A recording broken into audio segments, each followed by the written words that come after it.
लेकिन दुष्ट आत्माएं और इस संसार की बातें आपको प्रतिफल से बाहर फेंकना चाहती हैं।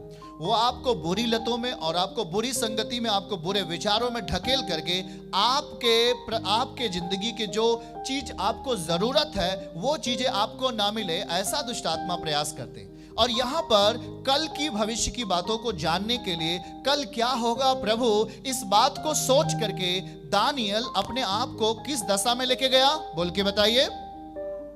उपवास की दशा में लेके गया, क्योंकि परमेश्वर ही है जो आपकी दशा को सही रीत से बता सकता है, समझा सकता है, आपके जीवन को अनुग्रहित कर सकता है, आपको ऊंचा उठा सकता है, आपको धोखे से बचा सकता है और आपको आशीष दे सकता है। आमीन।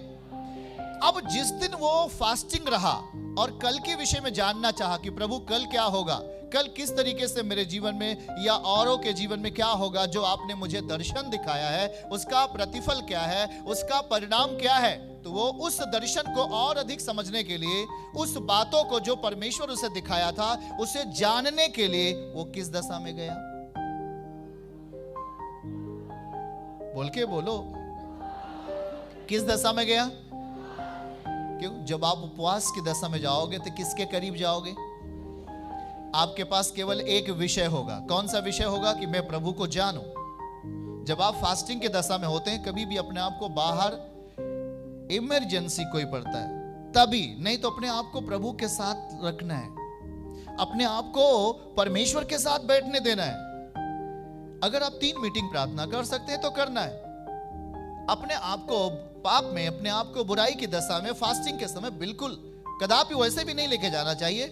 और जब आप उपवास के साथ प्रभु के भेद को जानने का प्रयास कर रहे हैं कि प्रभु मेरे लिए क्या है, मेरे परिवार के लिए क्या है, तो आपको बिल्कुल भी बुराइयों से अलग हटना है। तमाम गुनाह की बातों से अपने आप को दूरी बनाना है। जहां पर बुराइयां हो रही वहां से अपने आप को हटाना है और हमें प्रभु के साथ बैठना है।